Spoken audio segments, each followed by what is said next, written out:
Hello and welcome to the Sci-AI Podcast. This is episode number 16.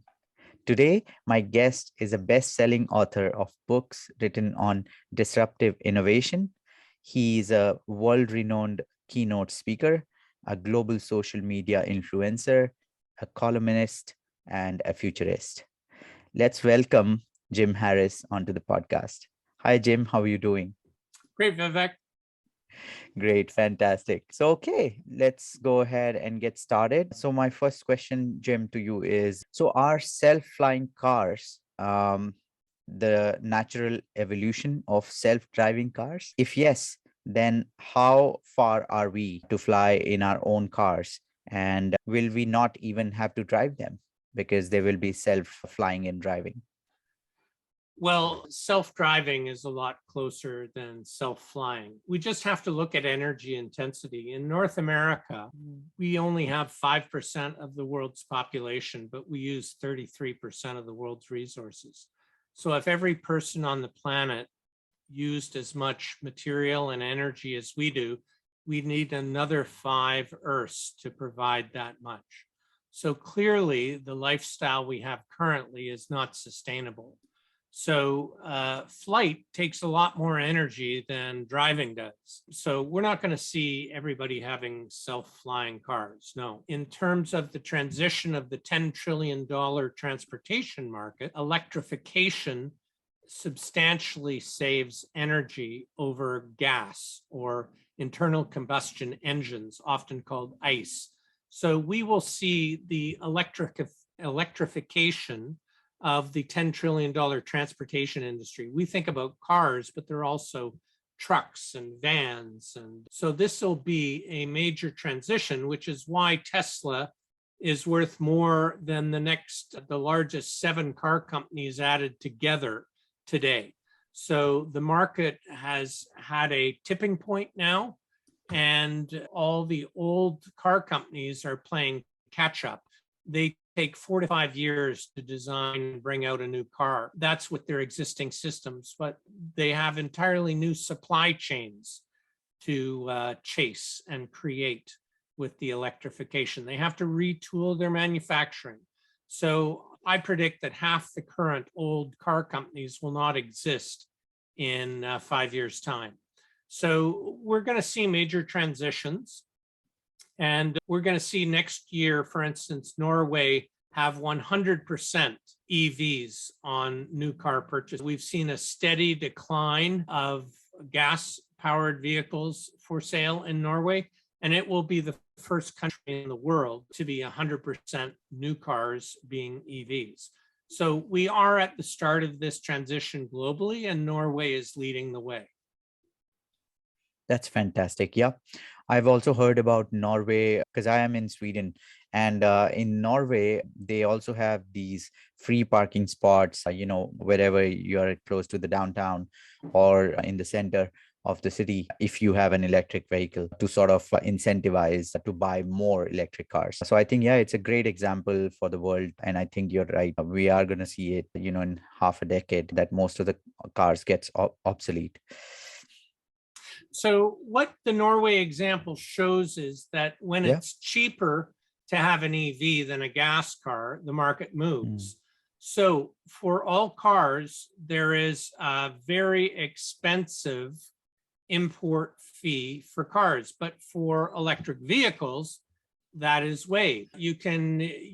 At the early start, you could use the high speed and bus lanes to drive your EV. You get free parking, you get free charging. And all of these incentives made it cheaper to own an EV than to own a gas car. And so the market just moves. Like some people aren't doing it because they're concerned about climate change, the preserving the planet for their children and grandchildren. They're just simply doing it because why would I take a more expensive technology, right, a gas-powered car, over a cheaper one?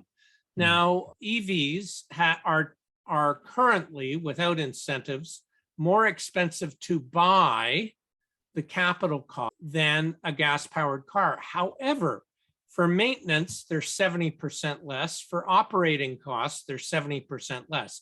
So when you look at the total life cost of the car, they're cheaper. So people who care about total cost of ownership or life cycle cost have already moved to EVs, whereas once the capital cost of EVs is cheaper than the capital cost of a gas-powered car, in other words, to buy it, the whole market will shift. And we're just at that tipping point because the biggest cost of EVs has been the batteries, but the battery costs have fallen 90% over the last decade to a point where we're almost at parity, meaning an EV is almost the same cost as a gas car to purchase. Hmm. That's a great input. So right now, it doesn't look like anybody is really close to Tesla competing in terms of purely electric vehicles. What do you think? Will it create a monopoly, or do you think companies like BMW, Audi, Mercedes, they will catch up soon? Volvo is, and they will provide this kind of healthy competition so that Tesla might need to just bring down some more prices. Tesla is years ahead of its competitors. Hmm. The hottest market for electric vehicles is actually China. And there is a vehicle that's selling incredibly well. It's a $4,500 EV. And it's a tiny little car. It doesn't look like a smart car, but the German smart car for two. It's that kind of tiny size. But $4,500, it is the second best selling EV in China. So you're going to see China, and they can't keep up with demand. China is a very price sensitive market.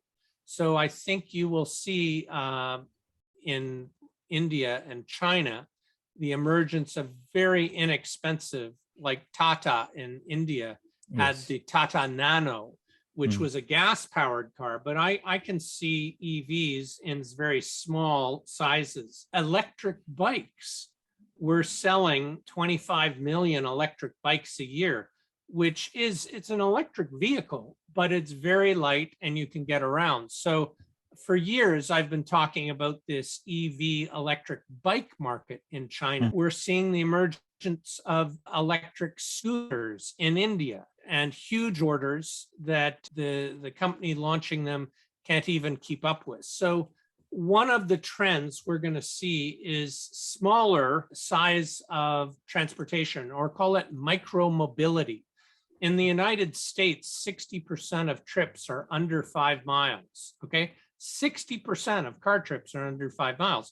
So you can use something like an e-scooter, which is just a little, we know these push scooters, but these are electrified, that'll go 32 kilometers an hour, or if the municipal laws or regulations allow, they can go faster. But people can zip around from point to point and not even own them. In other words, it's a shareable, rentable e-scooter. So which is better, to buy a car for $40,000 or to rent a scooter for, $1 a mile, right? So, and you just take it from point A to point B, and you don't have to pay for parking because you drop it off at another point and you lock it up digitally with your smartphone. So we've seen an explosive growth of micromobility. So this is companies like Lime and Bird in the United States. They're now global, but they were the fastest two companies in US history to reach $1 billion valuation. They both achieved $1 billion valuation in under 12 months. So 1 year from zero, not existing, to being worth $1 billion. So we're going to see in this year globally 500 million micromobility scooter trips, which is staggering. Absolutely. So Right. sorry to take your question about flying cars and totally twist it around, but I am an environmentalist and I'm very conscious about climate change, and all these micromobility solutions dramatically reduce carbon footprint because you're not moving a 2,000-pound car either through the air with your flying car example or along a road. You just have a 40-pound or 20-kilo scooter that you're standing on and you're moving. So it's just the scooter and your own personal weight. So we're going to see far more micromobility and electrification. Those are the two trends I focus on. Fantastic. That's a great one. Yes. Yeah. So let's stay on to the topics of self-driving and self-flying. And let me ask you this. So what are self-piloting drones and what is their use other than surveillance and in military purposes? So one of the biggest uses is for people who are involved in extreme sports. So, let's say I love heli-skiing. So a helicopter flies me up to the top of a mountain and I ski down some mountain that, there's no chairlift for. I have a self-piloting drone that has cameras on it that follows me. It has an auto follow feature and takes a video of me skiing down this, vertical mountain. Or I'm a mountain biker and I have an auto follow feature on my drone that follows me on the trails. And it obviously has to avoid branches, right? It can't run into branches. So this is using AI, artificial intelligence, and recognition of objects and self-piloting to follow me and keep me in the frame as I'm mountain biking along these tricky trails. We can also see the use of drones in sports. So I want to imagine, are you a fan of cricket, Vivek? Yes. Of course I am. you are.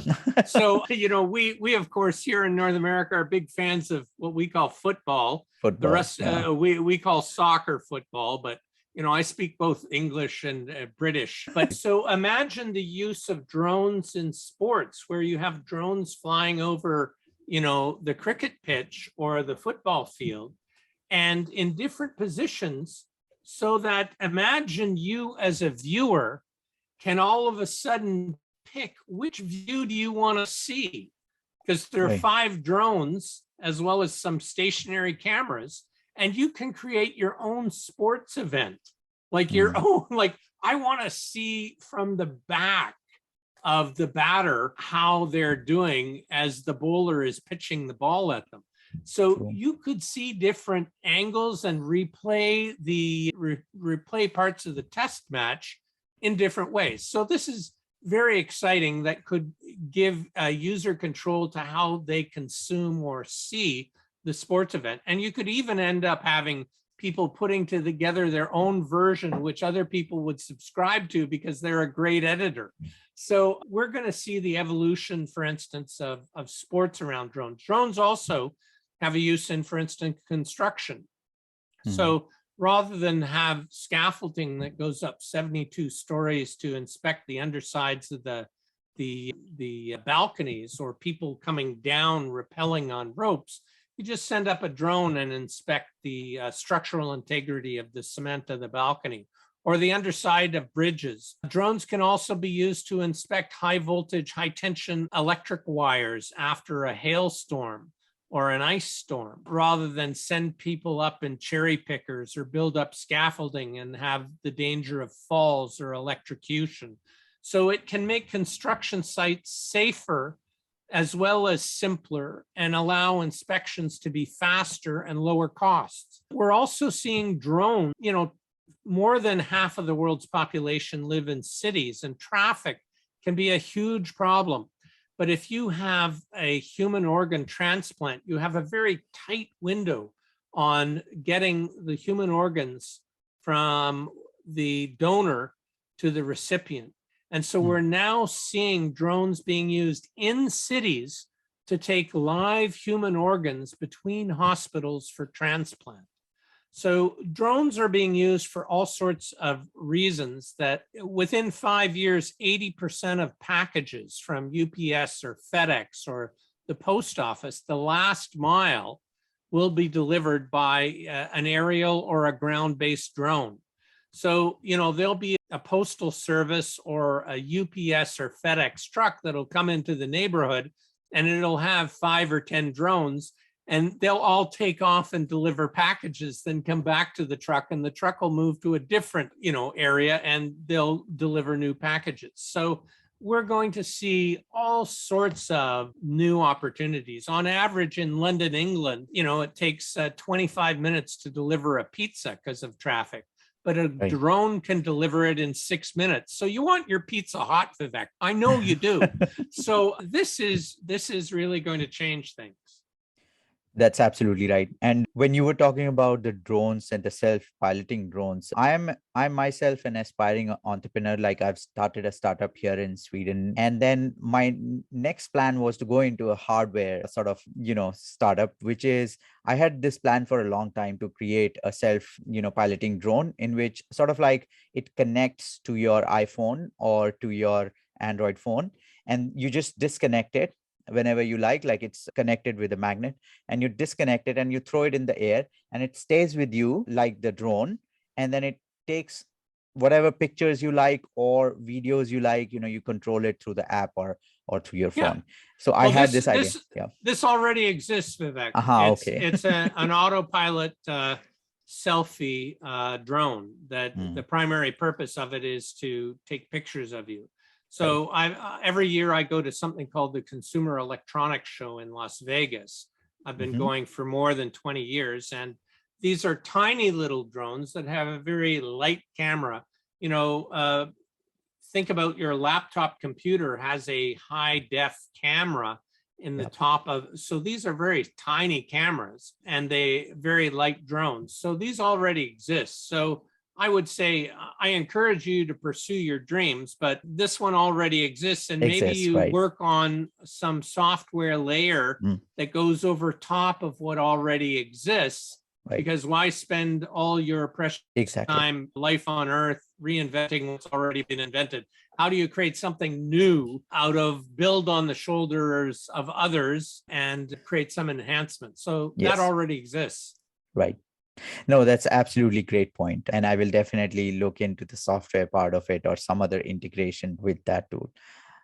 And just to Fantastic. go back to your Yeah, very first question, sure. the self-piloting cars already exist. Like, basically it's a mini helicopter Yeah. that's a one-person drone taxi.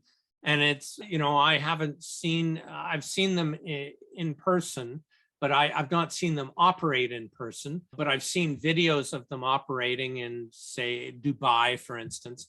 But just to say, this is not going to be something that takes off, so to speak, for the mass markets. Hmm. Great point. Thank you. Okay, so let's come to some AI topics now.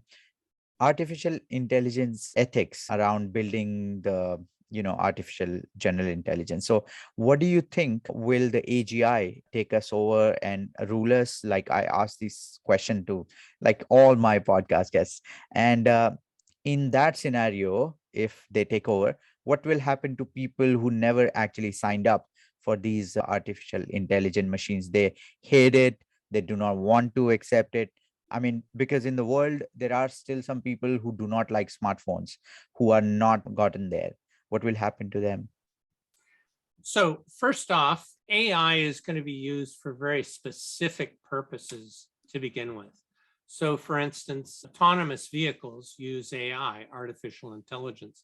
And if your viewers Google it, there's a whole, it's not a TED talk, it's an Idea True. City talk, but it's like TED, 10-minute talk on AI in cars.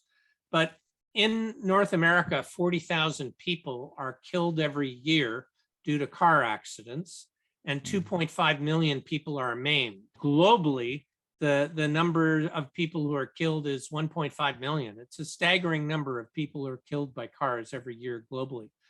And 94% of car accidents are due to driver error. So, you fall asleep at the wheel, or a driver might be drunk while they're driving, or they fall, there's also distracted driving, people texting while they're driving. So AI can save, millions of lives every single year in terms of death and dismemberment or being permanently maimed. So people, while they're nervous about AI, if you say, are you interested in saving, 40,000 lives in North America? Are you interested in saving 1.5 million lives globally? Are you interested in 2.5 million families in North America not having to have a maimed child for the rest of their life, lost their arm, lost their leg? Right. The answer is yes.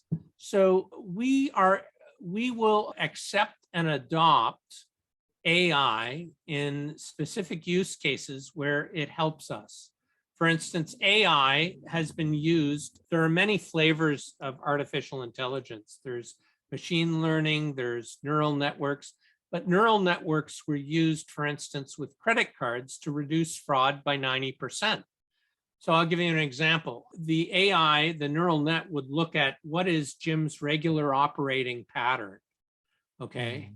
And then it says, ask this new request for approval for a charge, is it outside that normal pattern? So I had a friend one time who had his gas card stolen, like he couldn't find it. And you think, well, do I really have to report it right away? I can do it at the end of the day, because what can they do after all? All they could go is buy a gas. Wrong. Well, the thieves, they went to gas station buying cartons of cigarettes, which are very expensive. Okay. So a neural net would come and say, has Jim ever bought a pack of smokes in his life? No. Why is he buying 200 cartons today? Right? Like this is clearly outside his standard operating procedure. So it is likely a fraudulent set of transactions. So deny them after the very, or question them the very first carton they try and buy on the gas card, right? Okay, you want to buy this carton of cigarettes, please show me some ID. And the thief runs away and boom, now on the back end that it was a fraudulent transaction and you stop the use of that gas card before the owner of the card actually phones you because they think, oh, all they can do is, take some gas today. So this is another example. AI is going to be used for preventative health. Like when I get on an airplane, the pilots check every single system before they take off. Right. And if anything doesn't check out, the plane doesn't leave. They bring in a mechanic and they check what's wrong. But imagine we took that with our own health. Like before I get up every morning, the AI goes through and checks every single system in my body. What are your electrolyte levels? What's your heartbeat at? What's your O2 level at? How's your breathing? And then says, wow, we should maybe go to the doctor because these levels are out of whack. There's an app on smartphones that the University of Cambridge created that listens to your breathing and your coughing and predicts whether you have COVID or not, because it has a database of tens of thousands of people who are both healthy and who've had COVID. And it listens to the differences between those and detects them. So AI can be used to improve our health. Great point. Absolutely. There are so many benefits to AI. Yep. So my next question is the favorite one, which is, what is the disruptive innovation when it comes to AI? Where are startups and companies moving when it comes to AI adoption in this decade? So back in the 1990s, it took on average 8 weeks for you to get your check in the mail if you had a car accident, okay? Right. And there was a huge paper-based, labor-intensive process that went behind that 8 weeks for you to get your check. Well, there's now an insurance company out of New York City called Lemonade that does tenant insurance. So they're not into the cars yet, but they do tenant insurance. And you can only apply for it on the smartphone, right? So you apply for everything. You can actually answer the questions by voice. You hit the button submit, and in 90 seconds, you're approved for insurance. And then if you have a claim settlement, you answer all the questions or you can text them in. A kid had his parka stolen at a restaurant in New York. So he answered all the questions. He took a picture of the police report. It went up into the cloud. It ran against 18 fraud algorithms and came back down 3 seconds later and said, you're approved. So, which is better, 8 weeks or 3 seconds? And how much of a percentage improvement is that? It's near infinite improvement.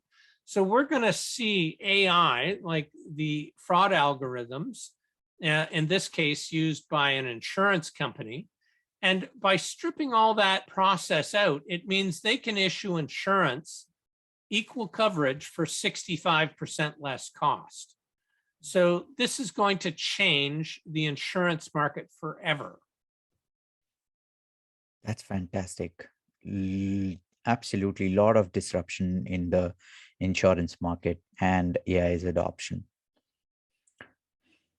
Great. So my next one is, what are the biases in terms of which industries incumbent organizations are present as of today that are hindrances to protecting our climate? Well, the biggest industries, of course, are the fossil fuel industry. The fossil fuel industry is using fossil fuels is destroying our climate. Right. Energy industry, like electric utilities that burn coal or natural gas. And nuclear tries to pass itself off as an environmentally friendly industry, but it's not. It's hugely capital intensive. You have radioactive waste that's deadly for 250,000 years. And it actually takes decades to get one built or decommissioned. So, nuclear is not the solution. The solution is renewables. And here's a staggering statistic, Vivek. More energy falls on the earth from the sun in 1 hour than all energy sources we use globally in all countries in a year. So Wow. 1 hour of energy from the sun is greater than all fossil fuel, coal, nuclear, everything that we use globally in a year in all countries. So we just need to live within the sun. Now, some people will say sun and wind. So some people will say, but it doesn't shine all the time. The sun Right. doesn't shine. Well, that's where we get to solar plus storage. That's why batteries to store electricity are so important. So how do we time shift electricity?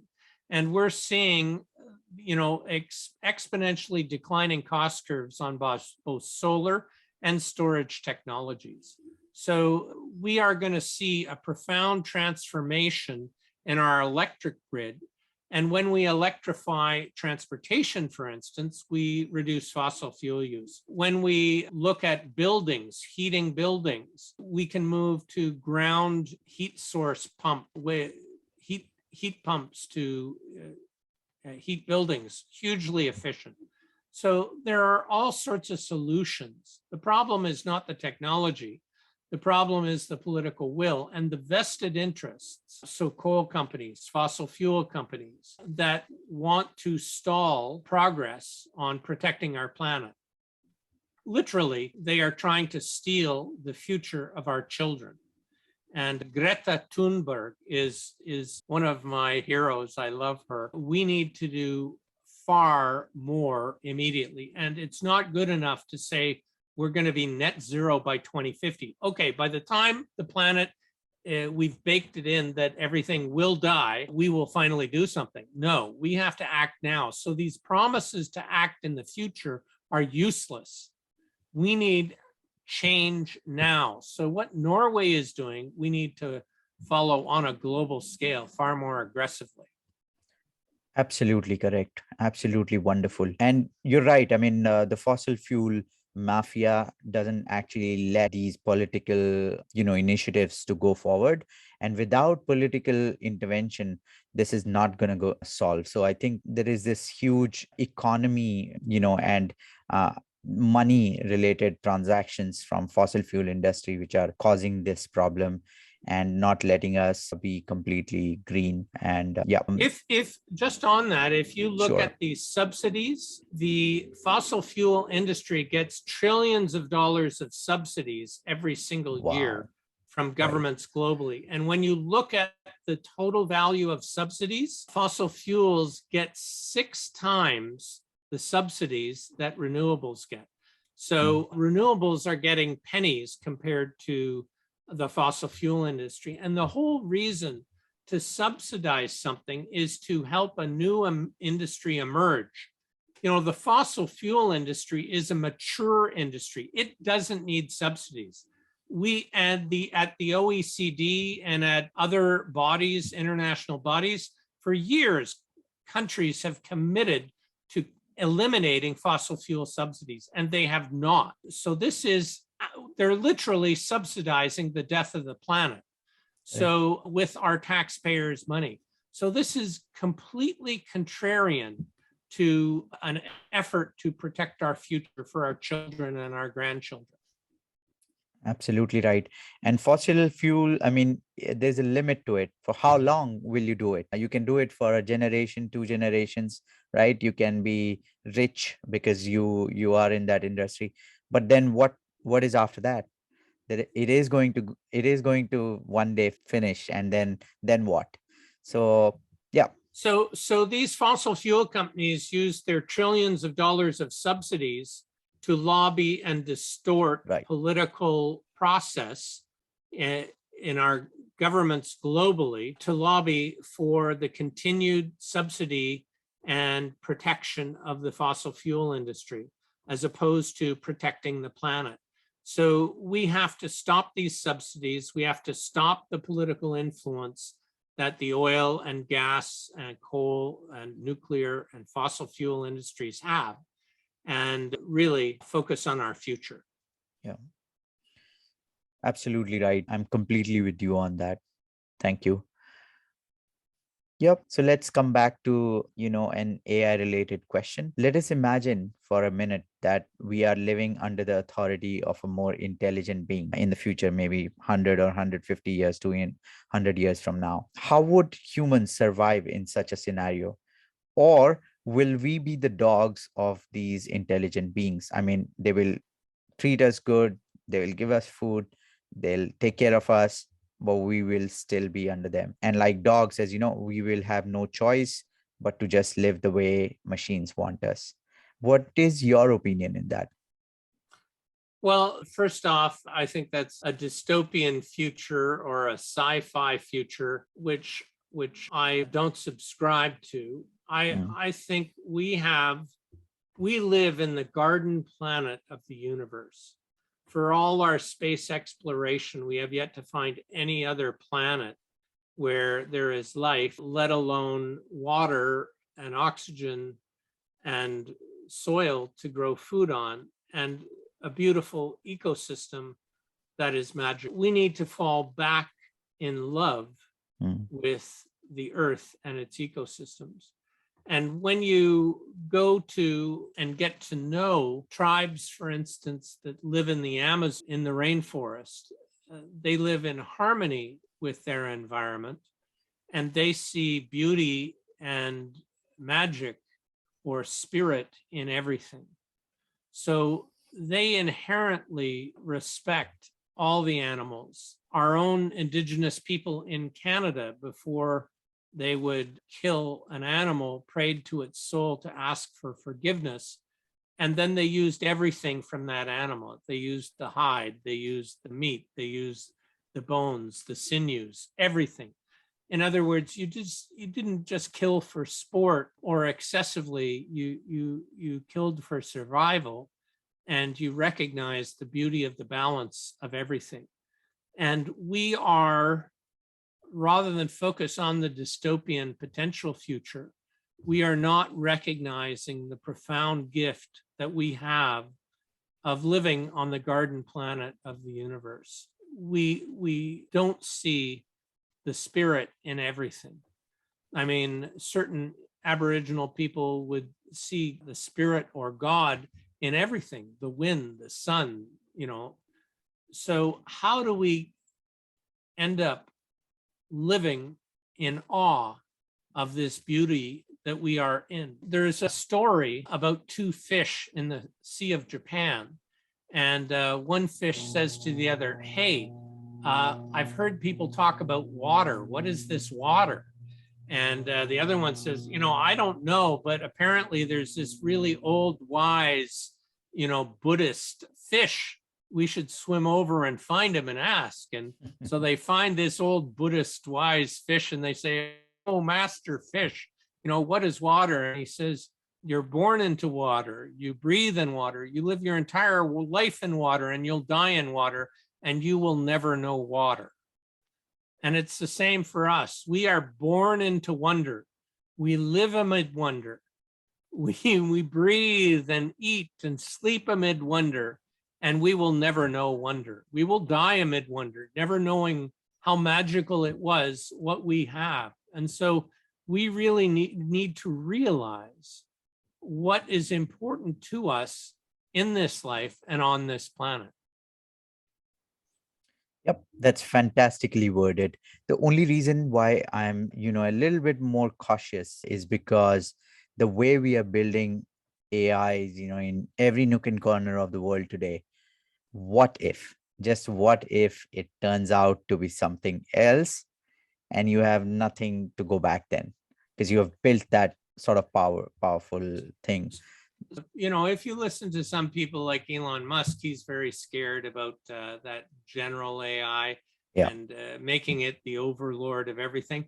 And that's where you come back to AI for specific use cases, as opposed to everything, is what we will be focusing. In the future, it's going to happen. Definitely. It has already started that in the factories, people are replaced with robots because all the what is it called, the supply lines or all handled by robotic arms and robots. So will AI take our jobs, or can we coexist with AI? Sure, the jobs they will take away will create more jobs for us in the future, but how do you see it, as humans accepting this kind of reality? So, Vivek, this is a great question, and it's a very important question, and it's one we need to address. Back in 150 years ago in Canada, 80% of jobs were in agriculture, okay? 80% of jobs. Today, it's less than 2%. So here is the big news. We survived farm automation. Okay, tractors and combines and, threshers and, all of this technology we survived.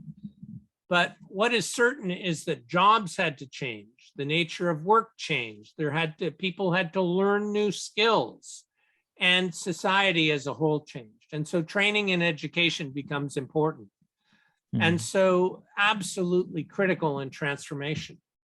So wherever we have work that is dangerous, dull, or dirty, we will see mechanization change those jobs, take those over. But those were the jobs with danger that we had human injuries in. Those were the jobs that were mindless and boring, and those were the jobs, that were really dirty and gross jobs. So that will be where things are deployed first. What we're going to see is not either jobs or AI, it's going to be jobs and AI. So it's going to be AI with people. And what it just means is that people end up doing a higher level of work, more intelligent work. So for instance, with an oncology board and in a hospital, if you have cancer, the cancer doctors will get together, the oncology board will get together, and it will say, does this patient have cancer? Well, an AI can 100% as effectively identify from tests which patients have cancer.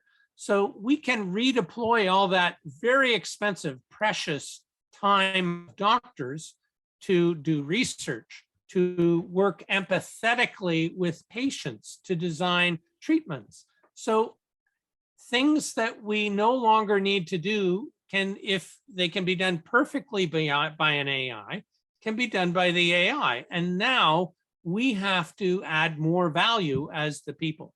So it's not going to be an either or, it's going to be an and. In the most highly robotized car manufacturing plants in the world, which are Tesla plants, they still have people. right? Right. There are Yes. thousands of people who work in Tesla plants. The machines cannot do the level of work. They can do repetitive, dull work. But if you need innovation, if you need creativity, only people can provide that. And so we need to work more innovatively, creatively. And that's where I work with companies. Companies need to focus on innovation. Every single person in the company needs to be trained in innovation so that we help the organization improve. Fantastic answer. Thank you. Yes. Right. So, like you shared, so many places where AI will be needed and they will create more jobs and it'll be harmonious for us. One of the topics that I wanted to ask you, and something that you're also passionate about talking, is that our aging parents, there is something called AI controlled cameras that will protect them or predict any eventuality when they are sort of sick or when they're alone. Can you talk about it, please? Sure. So a couple of things. So my mother ended up having dementia, which is similar to Alzheimer's. And she didn't need this because she had her husband as a caregiver, lovely guy. But Right. imagine she was in an institution. You could have a camera in her room and use AI, and it would say, normally she gets out of bed every morning at 7:30 and trundles around and has some coffee and does these things. But this morning, she hasn't got out of bed at all. There's something wrong. Mm. So again, it's like this example of, a artificial intelligence or neural network that we talked about with credit card fraud. So we can look at the pattern that somebody has and say, what is out of the pattern? Or you can have a wearable like Right. a Fitbit or a iWatch on your wrist, and a sudden movement, it can say this might have been a fall. So my mother might have fallen, and the AI can send out an alert and, for instance, turn on a camera and see, is my mom lying on the ground? So how can we use technology to catch a problem right away or even before we realize it's a problem? So if an elderly person falls, they don't have to lie on the ground for a day and a half before somebody finds them. So, of course, there's all sorts of privacy issues and so on. But again, if we take the best minds in the world and apply it to it, like, oh, what about privacy? When my mom gets out of bed, she's naked and we don't want to see poor naked mom. Well, you can blur out the image, do that automatically. So there's all sorts of things that we can do, but how do we use technology? And in a country like Japan, where they have a lot of elderly people and not very many young people, they're using robots for elder care. So, how can a robot allow you to live more comfortably? So, for instance, with Alzheimer's, pets are great at comforting somebody who has dementia or Alzheimer's. So we bought a little dog for my mother. Our family got a little dog and she loved that little dog. Oh my God, she loved it. So how can we give companionship to somebody who's lonely? So having a robot, music is very important for people who have dementia or Alzheimer's. So how do you have a robot that plays all their favorite music from when they were a teenager? When they were growing up, the music we had when we were growing up is formative to us. In mom's case, play her music from, the 1950s when she was a teenager. So how do we end up doing that? And in Japan, they're using a lot of robots because they don't have enough healthcare workers, and they're very xenophobic society, meaning they don't Right. want immigrants into Japan. They want only Japanese people. So they're using these robots for elder care. So what are we going to do with nations where an aging population doesn't have the level of young people to support the healthcare needs. So Mm. how are we going to use technology? So there are little robots that look furry, Right. like mom's little dog that, you can have on your lap and pet, and it'll, bark or sing music to you, and you have a greater sense of comfort. Fantastic. That's a great innovation, and something that the aging population definitely will be benefited from. Okay, so how will AI change healthcare? And does it mean that by incremental progress and also the research going on in synthetic biology, because in labs they have already secured something wherein in a human body, when a cell starts to die, is how we sort of come to the end of our lives. So they are in the labs trying to understand that, and they have already find a fix for it, which means that cells will not die forever. So if they can do it with one cell, and in the future, if they can replicate it using synthetic biology, does it mean that we can live forever, immortal? What do you think about it? Well, first off, we are living longer than ever before. Sure. Like Yeah. if you go back to the Middle Ages, somebody who was 30 was considered old. So the average age for lifespan is increasing all the time.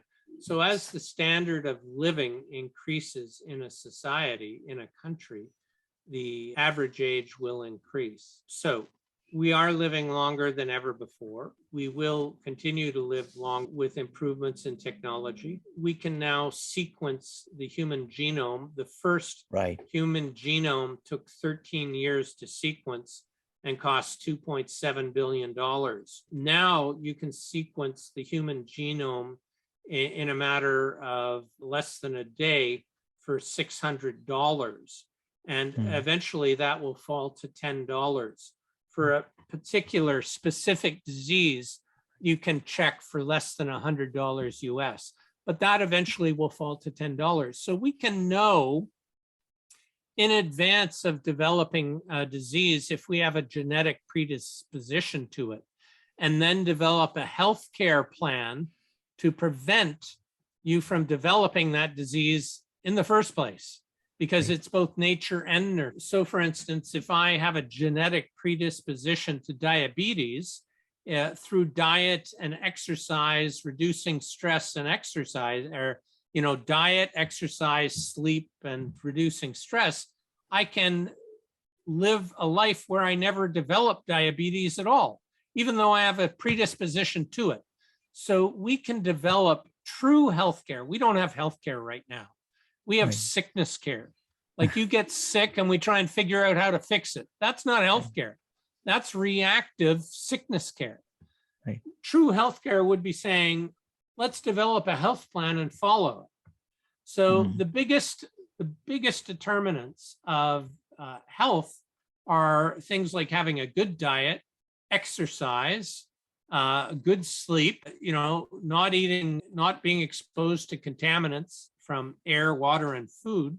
So, that goes back to a good diet. And so how do we help people with that health care?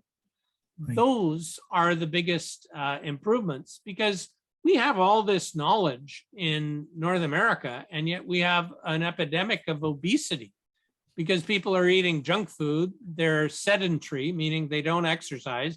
They sit on the couch watching television 4 and 5 hours. They're not socially engaged. They're not celebrating the awe and wonder of the Brazilian indigenous people interacting with nature.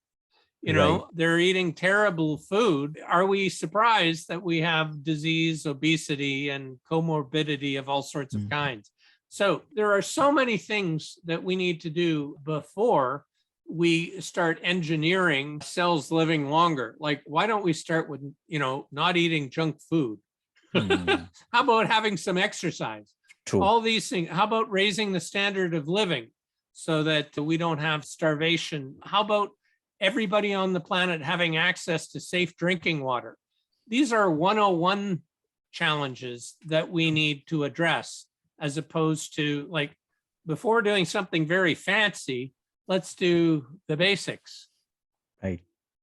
Yeah, makes sense. But I mean, because we evolve in all sorts of directions, I'm pretty sure there are, healthcare specialists and scientists who would say, yeah, let me work on synthetic biology. Let me try Sure, to find sure, that. Yeah. So yeah, but you're sure. right. Some of these things are much more important and urgent than actually thinking about immortality and synthetic biology. So there's a book called Gulliver's Travels, and Right. in that book, there's a story about people who are born with a unique mark that tells everyone they're going to live forever. Right. And this is actually a curse, because what Right. happens is all their friends die. They lose their teeth. They lose their eyesight. Hmm. Like they're living forever without any teeth, eating pablum, you Right. know, all alone. So I want to live longer, yes, but I want it to be a high quality of life. I don't want to live with no eyesight, with no teeth, with no friends. Right. So, what are we doing with our lives right now? Like, are we living our lives to the fullest today rather than, and for many people, are we living our best and fullest life right now? I would say that is a more important question. What is the meaning of life and why are we here? If our lives have no meaning, then why do we exist? The reason I say this is we live on a grain of sand and still have no knowledge of any other life at other places in the universe. So if we assume that we are the only one here, then what is the meaning of life and what is your opinion on that? Maslow talked about a hierarchy of needs, that Mhm. there were physical based needs and social needs and emotional needs and intellectual needs. But on his deathbed, he refuted that hierarchy. The highest Mm. was self actualization, but even higher than that, he said, was self transcendence. In other words, to serve a purpose that is greater than myself. So Mhm. whether that purpose is like Greta Thunberg to bring consciousness to the entire population of the world that we have to come together to address this climate crisis, whether it's being a parent to your children and fostering a nurturing environment so they reach their full potential, whether it's being a politician and working in government, whether it's having the best podcast possible and informing people about interesting topics, whether it's being a book author, what is your purpose? What is your mission in life? And what is the greatest purpose that you are going to serve beyond just your own personal needs or desires? So that is the highest level, according to Maslow, which actually contradicts his hierarchy, which is very individualistic. So, what is our purpose? What is our mission? What is our legacy? Those I do feel comfortable talking about. So, I think that's a very good place to end this podcast on. Fantastic. Yes. So thank you so much, Jim, for coming on to the podcast. Really had great honor to have you here. If in the future, whenever you have your time permits, we can do a second round, and I will ask you some really cool questions about disruptive innovation and AI, and trouble you with some of the more philosophical questions as well. Yeah. So thank you so much. You have a great day. Have a great day, Vivek. Thank you. Bye bye. Thank you for listening to this podcast. Please support this podcast by liking, commenting, sharing it with your friends, and also subscribing to this channel. Thank you, and we'll see you next time.